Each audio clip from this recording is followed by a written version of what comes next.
Thank you so much. I said during the first service, and I think you who are here for the second service need to know this as well. That is one of my absolute favorite songs. One thing I did not share at the first service is when my father was in the process of transitioning. You know, sometimes we have to give permission to our loved ones to let go. And he asked me for permission. And when I gave him that permission, he just leaned his head back and said, "It is well with my soul." I have a very special connection to that song. And I hope I don't cry right now, but we've been on a heck of a roller coaster this week, haven't we? We really have. And if you listened to Joe Biden's speech yesterday evening, he opened his speech with something that I decided to open my talk with, and I wrote my talk a week ago, more than a week ago. So he kind of stole it from me, but he didn't know it. He opened with the first 3 verses of Ecclesiastes 3. For everything there is a season and a time for every matter under heaven. A time to be born, a time to die, a time to plant, and a time to pluck up what is planted, a time to kill, and a time to heal. Now he stopped there, but I have more for you. A time to break down and a time to build up, a time to weep and a time to laugh, a time to mourn and a time to dance, a time to throw away stones and a time to gather stones together, a time to embrace and a time to refrain from embracing, a time to seek and a time to lose, a time to keep and a time to throw away, a time to tear and a time to sow, a time to keep silence and a time to speak, a time to love and a time to hate, a time of war and a time for peace.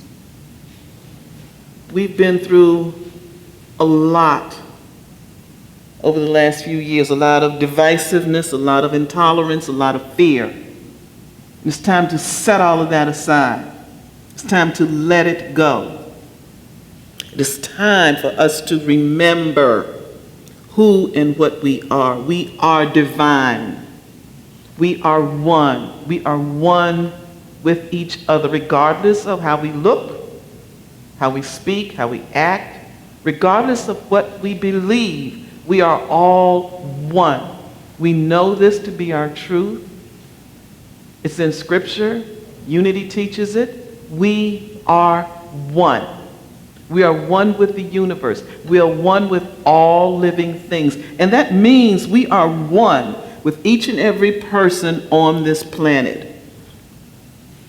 We don't have to like them, but we do have to honor them and honor their divinity, even if they don't see it in themselves. A Course in Miracles workbook, lesson number 304, I think is very valuable for right now. Let not my world obscure my sight of Christ. I can obscure my holy sight if I intrude my world upon it. Nor can I behold the holy sights Christ looks upon unless it is his vision that I see. Perception is a mirror, not a fact. And what I look on is my state of mind reflected outward. I would bless the world by looking on it through the eyes of Christ. And I will look upon the certain sights that all my sins have been forgiven me. Remember the truth. Remember who we are. Remember that each and every one of us is a divine being. We're getting ready to go into this holiday season of giving thanks, peace on earth, goodwill toward men. And let's bring that into the 21st century. Goodwill toward men, women, children. It doesn't matter what they look like. It doesn't matter what they wear. It doesn't matter what their hairstyles are. It doesn't matter what language they speak. It doesn't matter where they were born. Goodwill toward all of humanity. We go through this season every single year. We say this. We sing it in songs. This year's a little bit different because we're not going to be able to come together the way we usually do. But the truth of the matter is that spirit of goodwill toward all of humanity should not end on December 26th. That spirit of goodwill is in each and every one of us and should remain there 365, or in this case, 366 days of every single year. It doesn't matter who you voted for. It doesn't matter what you believe. You are on your path. I'm on my path. And every individual out there is on their own individual path. And that path is to be respected. The Father and I are one. Jesus said that. We are one. Scripture tells us, love your neighbor as yourself.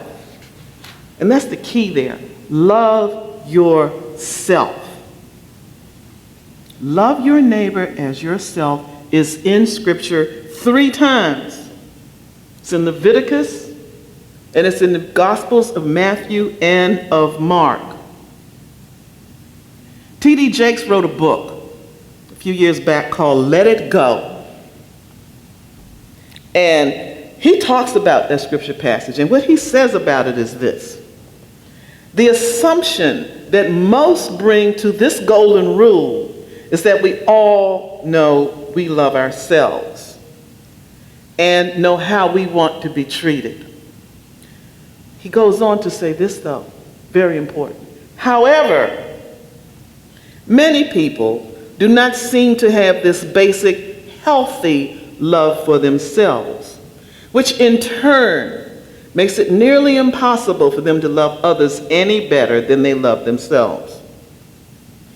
If they cannot love themselves, how can they express anything resembling unconditional love for anyone else? Love yourself. Self-love is key to being able to love anyone else.